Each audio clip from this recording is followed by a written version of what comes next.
sociais. Mas, Julival, vamos então partir aqui para as apresentações, né? Conforme eu falei aqui aos nossos ouvintes, nosso programa de hoje é gravado. Temos aqui ao nosso lado o Pedro Barreto Ribeiro, que no programa passado nos mandou um áudio sobre a questão do salva-vidas, salva-mar, aqui em Salvador.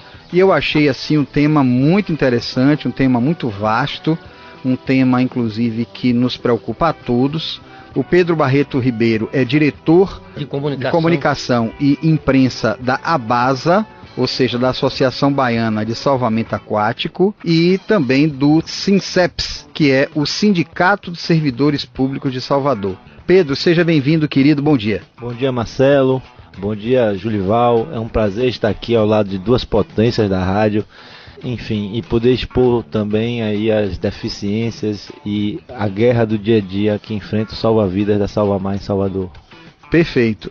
Antes de mais nada, vamos fazer aqui uma divisão. Houve, na realidade, uma convenção, talvez o ouvinte não saiba disso, mas houve uma convenção há um tempo atrás, onde o Salvamar e o Corpo de Bombeiros chegaram a um denominador comum, vamos dizer assim, um acordo, né?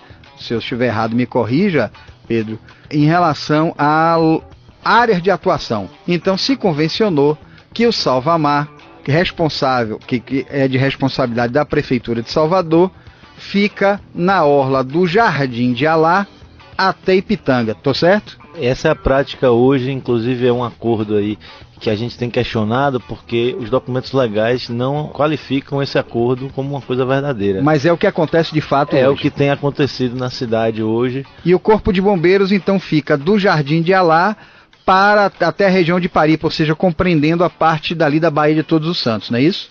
É isso, mas a gente gostaria de salientar que essa responsabilidade pela salvaguarda dos banhistas de Salvador é compartilhada por Estado e município e não dividida como a prática tem feito hoje. Perfeito, perfeito. A gente vai entrar em maiores detalhes aí. Vamos aproveitar que a gente está falando de salva-mar, de salva-vidas, e vamos colocar logo a previsão do tempo e tábua de maré, Zé Silva. Previsão do tempo e tábua de marés.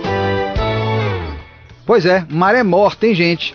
Hoje, dia 16, às 3h31, a maré esteve toda baixa, 0,8 metros. Às 9h52, maré alta, 1,8. Às 4h12 da tarde, a maré volta a ficar toda baixa, 0,8. E, por fim, às 22h37 da noite, maré alta novamente, 1,8. A previsão do tempo é entre 24 e 32 graus centígrados, vento no quadrante leste-nordeste, 23 km por hora, umidade relativa do ar em 81% e a probabilidade de chuva de 90%, mas apenas 4 milímetros. Sol com chuva de manhã e diminuição de nuvens à tarde. Noite com pouca nebulosidade, essa é a previsão do clima-tempo, tá certo? Bom, vamos continuar aqui batendo esse papo com o meu amigo Pedro Barreto Ribeiro, que é exatamente diretor de comunicação e imprensa da ABASA, Associação Baiana de Salvamento Aquático, e do SINCEPS, Sindicato de Servidores Públicos de Salvador. Você colocou essa questão da divisão, Pedro, mas na definição, qual é a obrigação, quais são as atribuições do Salvamar? É isso. Existe um decreto que define o funcionamento do Salvamar, primordialmente para salvaguardar o banho de rios, lagos e praias do município de Salvador. Todo ele? Todo ele. Perfeito. E como ocorre em demais municípios aí da Bahia, o Corpo de Bombeiro costuma localizar locais de deficiência, onde o município não está promovendo essa salvaguarda efetiva na praia e coloca seus postos ali. Agora a gente sabe que tanto Salvamar como o Corpo de Bombeiro não tem um efetivo ideal para estar salvaguardando a orla de Salvador. Então, na realidade, na prática, em outros lugares, o Corpo de Bombeiros, ele, vamos dizer assim, tapa o buraco, né? Ou seja, entra naquela lacuna que não está podendo ser atendida pelo Salvamar. Mas, infelizmente, não é o que acontece em Salvador, porque teve esse, vamos dizer assim, essa divisão que não deveria ter acontecido. Exatamente. A gente tem sinalizado diversos pontos de banho, tanto na área do Salvamar como na área do Corpo de Bombeiros, que precisam de uma salvaguarda efetiva. E hoje o banho de mar suburbano não tem nenhuma salvaguarda. A gente tem pedido muito à Prefeitura de Salvador que olhe pelo único lazer do suburbano hoje, né? Aquela área ali, Ribeira, São Tomé de Paripe, praias muito frequentadas que não tem salva-vidas. quando ocorre uma ocorrência de afogamento por lá, quase sempre é fatal. Entendi, Pedro.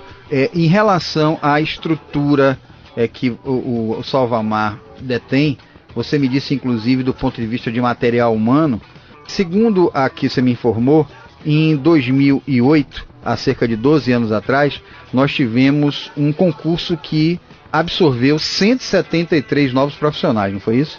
Foi isso. A última entrada de salva-vidas na Prefeitura de Salvador foi em 2008, com a entrada de 173 profissionais aprovados em concurso. E de lá para cá a gente vem perdendo muitos profissionais que passam em outros concursos, alguns tiveram problema com duplo vínculo e tiveram que sair do quadro, e hoje a gente tem o quadro legal da Prefeitura não sendo cumprido pelo prefeito.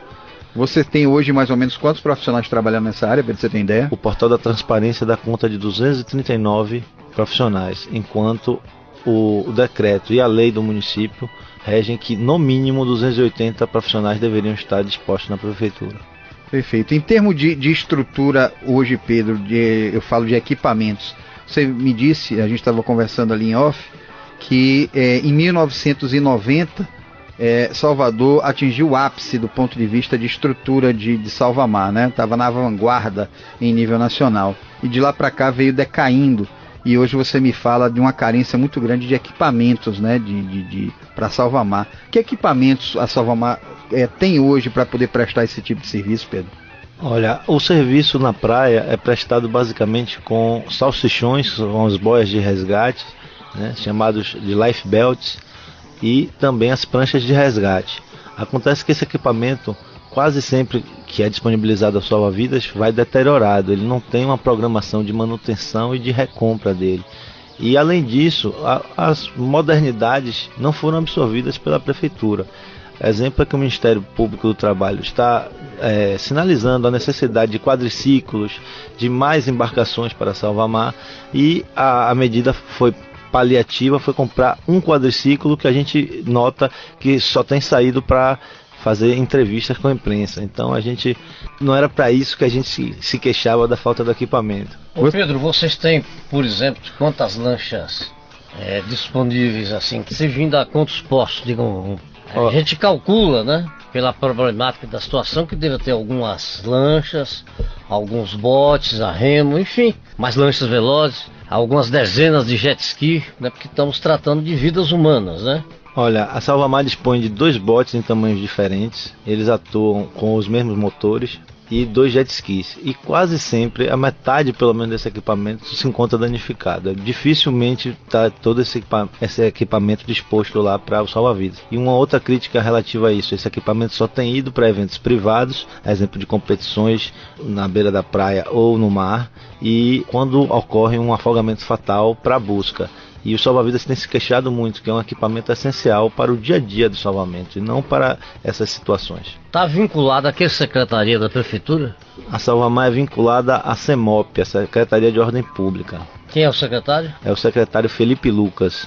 E esperamos que o nosso secretário Felipe Lucas esteja ouvindo e tome conhecimento disso. Afinal de contas, nós estamos tratando de vidas humanas, né?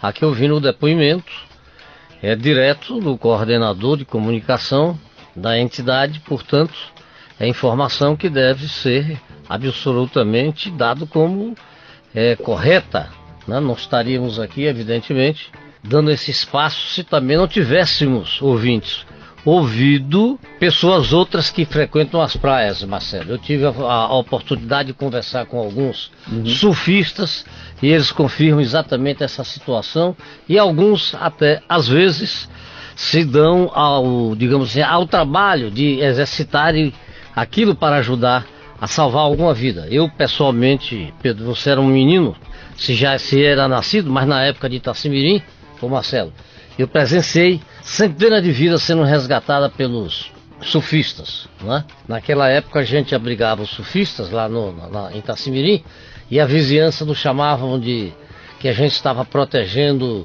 usuários de maconha, etc., gente desqualificada e tal, essa natureza. Hoje nós estamos vendo aí os surfistas sendo destaque no mundo, como exemplo de cidadãos e tal, né? Somente porque a rapaziada era jovem e ia brincar. Mas Marcelo, continue, esse tema é extremamente importante. Muito importante. Você sabe que o abordo, com certa regularidade, toca nesse assunto. Claro. Né? A gente não pode falar só de coisas boas, né, Júlio? Exato. A gente tem que... O mote da Rádio Metrópole, acima de tudo, e logicamente não poderíamos nos furtar, como sendo partes integrantes aqui da programação da Metrópole, de ser um programa de utilidade pública, não é? E eu acho que a gente pode sempre trazer coisas positivas e também, nas coisas negativas, trazer a crítica construtiva. Perfeito. É o que nós estamos fazendo aqui.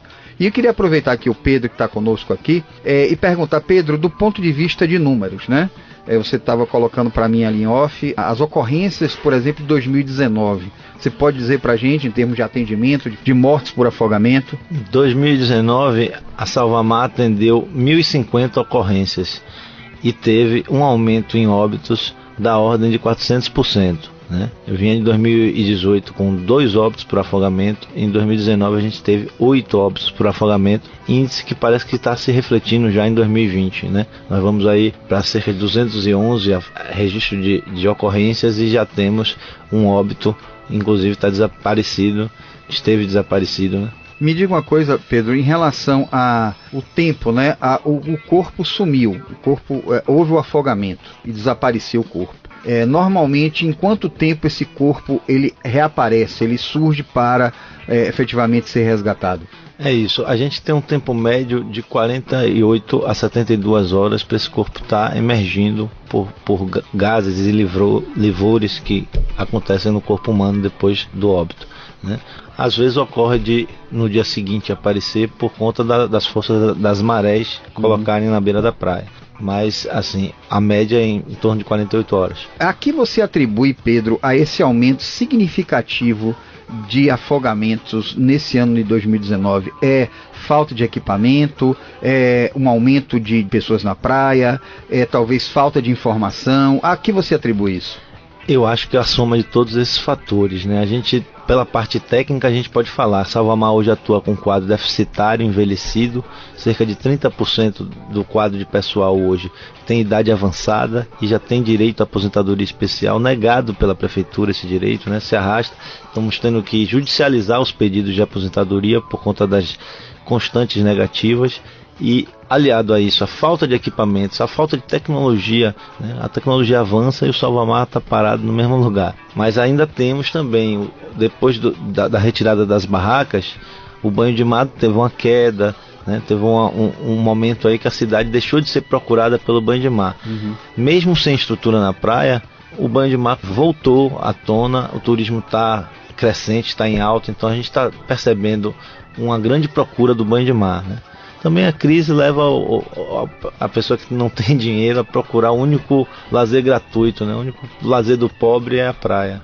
Pedro, uma outra questão em relação ao processo educativo, né? Existe algum acordo, alguma possibilidade, por exemplo, da Salvamar participar de algum tipo de aula na rede municipal de ensino ou na rede estadual de ensino, falando sobre a questão da segurança no mar, de como se portar nas regiões de mar e de rio? Já houve algum tipo de trabalho parecido? Marcelo, essa é uma questão fundamental, né?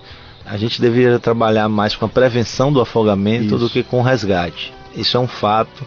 A Salvamar já atuou por anos com isso. É isso que eu falo, a gente trabalhou na vanguarda, a gente criou esses métodos, a gente está indo à comunidade, existem oficinas também, o Julival falou aqui do surfista. O surfista é o maior aliado do salvamento aquático. Ele que muitas vezes está em pontos onde não há ninguém, não há salva-vidas, e ele está com um objeto de flutuação ali. Existem também oficinas voltadas ao público do surf, para não colocar esse surfista em risco, porque salvar também é um risco. E muitas vezes você vai ali para ajudar uma pessoa que está no desespero e acabam vocês dois se afogando. Existem técnicas até para o surfista abordar um afogado. Então é importante a Salvamar resgatar isso. Agora o quadro de pessoal e a falta de estrutura também atacam de frente esse problema. Marcelo, você fez uma pergunta muito interessante. Nós tivemos sabendo que o Corpo de Bombeiro criou um programa chamado Anjinhos da Praia, onde prepara pequenos grupos de alunos. É um começo modestíssimo, mas importantíssimo, sob o comando da Tenente Coronel Ana Fausta e da Sargenta Manzi, e que são crianças de 9 anos, 10 anos e tal, que vão para a praia dar aulas, naturalmente, de como se livrar em determinado momento. Agora, veja, Marcelo tocou aqui numa pergunta que estava aqui calada na minha garganta, é o seguinte: nós não vemos nas praias nada que alerte, na verdade, ao banhista, a não ser esporadicamente aquela bandeira vermelha ou a outra, a verde, né? A sinalização em Salvador é outra coisa muito aquilo precária. quase ninguém sabe, a pessoa que não tem uma prática e tal. Agora, aqui pongando na pergunta de Marcelo o seguinte: a requalificação, ou seja, o repreparo de vocês, tem assim uma harmonia com o salva-vida de outros estados? Assim, uma troca de experiência, um grupo vai para lá, passa uma temporada. Reciclagem, né? Isso, uma reciclagem. Olha, a Salvamar tem um período que deveria ocorrer treinamentos, é uma outra área que está assim. Tem a regulamentação disso no papel, mas na prática não vem ocorrendo. São essas ações, por exemplo, a gente, em nossas pautas hoje que a gente trabalha com a gestão, a gente bate muito na tecla da requalificação e redesenho do trabalho da Salvamar. E um dos pontos cruciais é a sinalização das praias. Salvamar atua com uma bandeira que não comunica com a população. E a gente precisa fazer a população entender a nossa sinalização. A gente não tem que se fechar numa bolha e achar que tem uma bandeira vermelha escrita perigo, está pequena, está num local que é o apropriado, está na frente da corrente de retorno, geralmente, ou sinalizando uma pedra, sinalizando um risco iminente daquela frente. Só que a população não sabe disso e muitas vezes utiliza o banho de mar exatamente naquela bandeira. Então a gente precisa não só de uma requalificação dessa sinalização, como também a comunicação efetiva à população de que aquele local não é o local propício a banho. E o Julival falou da bandeira verde. Eu trabalho há 12 anos na Salvamar, nunca vi uma bandeira verde. Por um momento chegou uma bandeira amarela, mas nesse momento que a gente usou a bandeira amarela, estava faltando a bandeira vermelha. Então a gente nunca comunicou diretamente à população o que tinha que comunicar. E vou dizer mais, o que Pedro está falando, gente, nós estamos conversando, vou reapresentar aqui o nosso convidado. Hoje o programa é gravado, mas estamos conversando aqui, uma conversa muito interessante com o Pedro Ribeiro, que é o diretor de comunicação e imprensa da BASA, Associação Baiana de Salvamento Aquático, e do SINCEPS, Sindicato de Servidores Públicos de Salvador. É um tema muito interessante, e Pedro está colocando essa questão da bandeira vermelha e tal, e lhe confesso, a informação que sempre me veio na cabeça é que naquele local da bandeira vermelha era o local apropriado para banho, porque estava ali o Salvamar perto para poder me socorrer, quando é o contrário, né? Você veja, nós somos homens do mar. Do mar. Imagine essas pessoas que não têm qualquer afinidade. Eu também supunha assim. Né? Veja quanto risco, quanta coisa, né? Quanta falta de conhecimento. Agora, Pedro, aqui uma coisa seguinte: o cara é salvo, né? Mas ele precisa do socorro, né? Ele precisa tem ambulância que acorra na hora. É isso. Hoje o sistema é integrado com a SAMU, né? Sim. O serviço móvel, o serviço de urgência. Ocorre que muitas vezes eles estão também enforcados lá com a estrutura deles e sabendo que está na mão de um socorrista, a tendência é que esse socorro demore para chegar. Demora para chegar. E nós já tivemos equipamentos completos para os primeiros socorros. Já chegamos a ter aparato médico do município pela Orla de Salvador para atender esse tipo de situação. Só que hoje a gente não tem nem luva para atuar, não tem um colar cervical, a gente não tem o básico do básico. Um oxigênio a gente depende da SAMU. Ok, pessoal, estamos chegando aí no finalzinho do primeiro bloco. Antes de finalizar, eu quero fazer uns agradecimentos aqui aos nossos patrocinadores, e no segundo bloco faz parte. Gente, estamos conversando hoje com Pedro Barreto Ribeiro, que ele é diretor de comunicação e imprensa da BASA, Associação Baiana de Salvamento Aquático, e do SINCEPS, Sindicato de Servidores Públicos de Salvador, falando um pouco sobre a situação da Salvamar, o programa hoje gravado. Pedro, vamos falar um pouquinho sobre a questão de crianças na praia, a incidência de crianças perdidas. Primeiro, afogamento de crianças é muito comum, e o caso de crianças perdidas na praia também é comum aqui em Salvador? Olha, os afogamentos são mais comuns entre jovens, né? Eles são mais atrevidos, vamos dizer assim. Agora ocorrem também muitos afogamentos de crianças. Agora as crianças estão mais envolvidas em ocorrências relacionadas a se perder dos pais, né? Então é uma questão onde os pais, especialmente em locais com meio líquido, tem que estar sempre a um braço, 1 metro no máximo da sua criança, porque a gente sabe que no mar, especialmente, qualquer fração de segundo é suficiente, e muitas vezes a gente encontra crianças completamente longe, abandonadas de seus pais. Às vezes salva-vidas chegam a ficar horas com crianças em busca de seus pais, né? A gente vê por aí em outras... eu estava até conversando com você antes, em outros locais, como a Argentina, tem métodos muito eficazes. Aí tudo passa pelaquela questão de educação, tanto do mecanismo de salvamento, como também da comunidade. Né? Na Argentina, que a gente falava da troca de experiência, ele está citando a Argentina. A Argentina, me passaram um vídeo, lá na Argentina o pessoal coloca a criança perdida no ombro, não precisa ser o salva-mar, qualquer adulto, e toda a praia começa a bater palma. Então, a partir do momento, ali tem uma criança perdida, e o pai, logicamente, vai identificar aonde é que está essa criança perdida. Eu achei bem interessante. Em relação a ocorrências de afogamento, Pedro, a gente estava falando, logicamente tem locais com menos incidência e outros com mais incidência. Quais são os lugares críticos que a gente tem aqui em Salvador?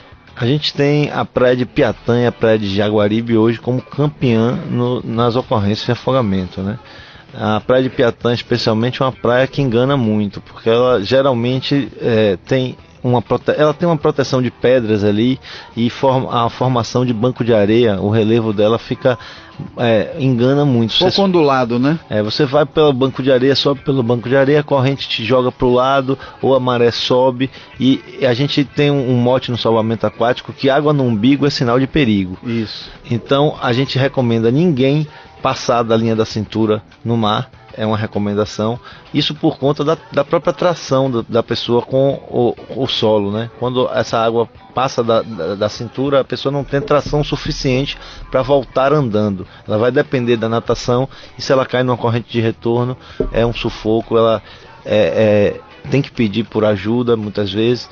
A gente recomenda que não entre em pânico, que acene sim, que não tenha vergonha de pedir por ajuda, porque muito mais vale ser ajudada por um salva-vidas do que perder a vida ou ter uma complicação maior decorrente do afogamento. Perfeito.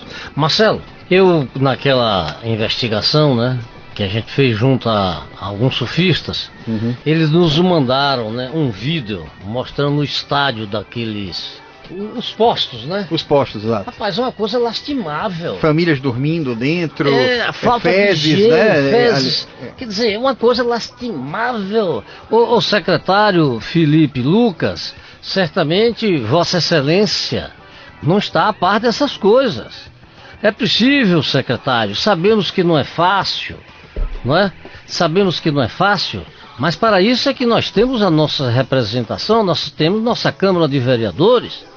Então é sair e visitar os postos, conversar com os banhistas. Repare, que paradoxo é a vida. No momento em que Salvador acaba de inaugurar um centro de convenções extremamente moderno, para atrair exatamente nossos turistas de negócios, consequentemente mais gente para a praia. E todo mundo sabe que o turista, eu tive hotel, o turista é um frequentador absolutamente descontraído, não é? Ele não está preocupado em saber de determinados detalhes, como o cidadão do dia comum mora. Então ele toma seu drink a mais e vai com sua criança e tal. Forma, secretário, dá um giro pelas praias, não custa nada, e faça isso periodicamente, viu? É uma obrigação de Vossa Excelência como vereador e como secretário titular da CEMOB. E queremos aproveitar aqui, Marcelo, exatamente para dizer às pessoas que orientem as suas crianças, que quando se perderem, que vão para os postos de salva-vidas, como está dizendo aqui o nosso Pedro, né? E no carnaval, já que nós estamos, olhe aquela identificação das crianças. Não percam essa oportunidade de cuidar de suas crianças. Esse ponto aí é importante salientar que a Prefeitura de Salvador está sabendo sim de todo o problema com a Salvamar, inclusive corre uma ação civil pública proposta pelo Ministério Público do Trabalho, que abarca todas essas questões. A gente vem de um inquérito civil já desde 2014, que tramitou pelo Ministério Público Estadual e Ministério Público do Trabalho. Então não é uma coisa nova, o secretário está notificado, a Prefeitura está notificada amplamente, inclusive a mídia vem tratando esse assunto e os salva-vidas estão mobilizados, porque a gente vai ter que resolver isso. Meu amigo Pedro, obrigado pela sua participação, Pedro Ribeiro. Eu espero que você volte para falar um pouquinho dessa situação do Salva-Mar e espero que volte para falar que a coisa está se resolvendo. Muito obrigado, viu, Pedro? Muito obrigado, Marcelo, muito obrigado, Julival. O Salva-Vidas, com toda certeza, agradece de coração, porque lutamos para salvar vidas. Valeu, gente. Muito obrigado a todos. O programa hoje foi gravado. Um excelente carnaval, um carnaval de paz. Obrigado, Zé Silva, mais uma vez pela operação de áudio. Vem aí o programa Empreenda com meu amigo Ganem, uma grande figura, programa líder de audiência. É ou não é, seu Júlio? Sem dúvida. Eu tenho ouvido todos os domingos, né? Quando eu saio daqui, ouço. É um programa fantástico e eu sugeriria aos empreendedores de todos os portes, mas principalmente aos médios e pequenos, que ouvissem o programa. Tem coisas muito interessantes. Eu, por exemplo, já tenho duas pessoas do programa que ele entrevistou em dias diferentes, que nós vamos ter um encontro essa semana. Maravilha, gente. Uma semana de paz, como diz Julival, um ótimo carnaval e até o próximo domingo, se Deus quiser. Aportar! Você acaba de escutar o programa A Bordo. Tudo sobre náutica e meio ambiente na Rádio Metrópole. Até a próxima viagem. O programa A Bordo conta com importantes parceiros: Fundação Bahia Viva, Restaurante Veleiro do Yacht Clube da Bahia, Fabrique Concretos, Lexus Grupo GNC, Delta Yachts, Tisa Nordeste, Porto Salvador Eventos, Saveiro Clube da Bahia, Marina Jacó Adventure, Hotel Fazenda Recanto e Restaurante Casa da Feijoada em Alagoinhas.